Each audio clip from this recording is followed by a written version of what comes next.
வணக்கம் நண்பர்களே, welcome to our channel. இந்த வீடியோவில் நம்ம எதை பற்றி பார்க்க போகிறோம் அப்படின்னா, தங்கம் மற்றும் வெள்ளியோட விலை நிலவரம். இப்போ வந்து தங்கத்தோட விலை எந்த அளவுக்கு சரிஞ்சிருக்கு, இனிமேல் எந்த அளவுக்கு சரியறதுக்கான சாத்தியக்கூறுகள் இருக்குது அப்படிங்கிறத பொருளாதார நிபுணர்கள் சொல்லியிருக்காங்க. ஸோ அதுக்கான வியூ வந்து உங்களுக்கு நான் தெளிவாகவே போட்டு காமிச்சிட்றேன், ஓகேங்களா? ஸோ தங்கத்தோட விலை வந்து இது நாள் வரைக்கும் வந்து பார்த்திங்கன்னா கன்சாலிடேட்டட் மோடில் இருந்தது, அதாவது இறங்குன்னு இருந்தது. ஸோ இனிமேல் வர்ற காலகட்டத்தில் இறங்க தான் போகுது அப்படிங்கிறத டெக்னிக்கலாக நம்மளோட பொருளாதார நிபுணர்கள் சொல்லியிருக்காங்க. இதனால் வரைக்கும் நம்மளோட நிஃப்டி 50 அப்படிங்கிற பங்குச்சந்தைகள் வந்து பார்த்திங்க அப்படின்னா இறங்கு ஒரு மெத்தடில் தான் இருந்தது, அதாவது இறங்குற கோணத்தில் தான் இருந்தது. உங்களுக்கு இந்த மேப்பை பார்த்தா தெரியும். அதுக்கப்புறம் வந்து பார்த்திங்க அப்படின்னா ஏறு கோணத்தில் ஆரம்பிச்சிருச்சு, ஓகேங்களா? ஸோ எப்பயுமே வந்து பங்குச்சந்தைகள் தங்கத்தோட விலைக்கு வந்து நேர் எதிராகத்தான் இருக்கும். அதாவது பங்குச்சந்தையோட விலை ஏறிச்சு அப்படின்னா தங்கத்தோட விலை குறையும், தங்கத்தோட விலை இறங்கிச்சு அப்படின்னா பங்குச்சந்தையோட இது வந்து ஏற தான் செய்யும், ஓகேங்களா? இப்போ பங்குச்சந்தையோட நிலைமையெல்லாம் ஏற ஆரம்பிச்சிச்சு, இந்தியாவில் மட்டும் கிடையாது, உலக அளவில். அப்போ ஆட்டோமேட்டிக்காக தங்கத்தோட விலை வந்து குறைய தான் போகுது.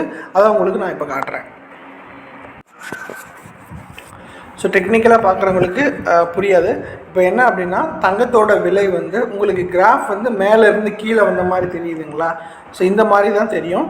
இப்போ வந்து தங்கத்தோட விலை வந்து உலக அளவில் டாலர்ஸில் வந்து குறைய ஆரம்பிச்சிருச்சு, ஓகேங்களா? ஸோ டாலரை பொறுத்து தான் தங்கத்தோட விலை வந்து உலகம் முழுக்க நிர்ணயிக்கப்படுது, அது எல்லாருக்குமே தெரியும். ஸோ இப்போ இந்த மேப்பை பார்க்கும்போது என்ன தெரியுது அப்படின்னா, ரீசெண்ட் டேஸாக தங்கத்தோட விலை வந்து கடுமையாக சரிஞ்சிட்டு வருது அப்படிங்கிறது தெரியும், ஓகேங்களா? ஸோ இது மூலயமா தான் தங்கத்தோட விலை வந்து குறைஞ்சிட்டு வருது, இப்போயும் குறைஞ்சிருக்கு. இப்போ தங்கத்தோட விலை மற்றும் நிலவரம் என்ன அப்படிங்கிறத பார்த்துலாம். விலை நிலவரம் தற்போது வெள்ளி விலை ஒரு கிராமுக்கு இந்தியன் மார்க்கெட்டில் 74 ரூபாய் 80 காசுகள் அப்படிங்கிற ப்ரைஸில் வந்து சேல்ஸ் ஆகுது. இது முக்கியமாக தமிழ்நாட்டில் சென்னை மார்க்கெட்டோட ப்ரைஸ் வந்து இது. ஸோ இது கிராமுக்கு வந்து கிட்டத்தட்ட பார்த்தீங்க அப்படின்னா 1 ரூபாய் வரைக்கும் வீழ்ச்சி அடைஞ்சிருக்கு. நேற்று 75 ரூபாய் 90 காசுகள் வரைக்கும் அதிகரிச்சு இந்த தங்கம், அங்கேருந்து படிப்படியாக சரிஞ்சு இப்போ இந்த விலையில் வந்து சேல்ஸ் ஆகுது. வெள்ளி.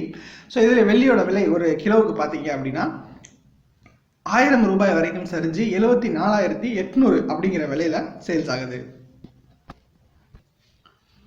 அதுவே 24 கேரட் கோல்டை பொறுத்த அளவு பெர் கிராமுக்கு வந்து 4798 அப்படிங்கிற விலையில சேல்ஸ் ஆகுது. அதுவே ஒரு சவரனை எடுத்துக்கிட்டோம் அப்படின்னா 38,384 அப்படிங்கிற விலையில சேல்ஸ் ஆகுது. ஆவரண தங்கம் 22 கேரட்டை பொறுத்தளவு ஒரு கிராம் தற்போதைய விலை 4414 அப்படிங்கிற விலையில சேல்ஸ் ஆகுது. ஸோ இப்போ வந்து பார்த்தீங்கன்னா ஆவரண தங்கத்தோட விலை வந்து 4200 வரைக்கும் போகும் அப்படின்னு சொல்லிட்டு ஃபினான்ஷியல் அனலிஸ்ட் வந்து ரீசெண்டாக வந்து ப்ரெடிக்ட் பண்ணியிருந்தாங்க. உலக பொருளாதாரத்தை வச்சு மற்றும் நம்ம இந்திய பொருளாதாரம் எல்லாத்தையும் வச்சு அவங்க கணிச்சிருந்தது 4200 வரைக்கும் போகிறதுக்கான வாய்ப்புகள் இருக்குது அப்படின்னு சொல்லியிருந்தாங்க. ஸோ அதுக்கேற்ற மாதிரி தான் வந்து 4900 அப்படியே படிப்படியாக சரிஞ்சிட்டு வந்து இப்போ 4400 அப்படிங்கிற விலையில் இருக்குது. ஸோ இதில் இருந்து மேற்கொண்டு என்ன சரியுமா அப்படிங்கிற காரணங்களை வந்து அவங்க என்ன சொல்கிறாங்க அப்படின்னா, இப்போ வந்து லைட்டாக எக்கனாமி வந்து ரிவைவ் ஆகிருக்கு, அதனால தங்கத்தோட விலையும் வந்து சேர்ந்து ரிவைவ் ஆகிருக்கு, அதாவது மேற்கொண்டு லைட்டாக உயர ஆரம்பிச்சிருக்கு. கண்டிப்பாக தங்கத்தோட விலை இதை விட கீழே போகிறதுக்கான வாய்ப்புகள் அதிகமாக இருக்குது.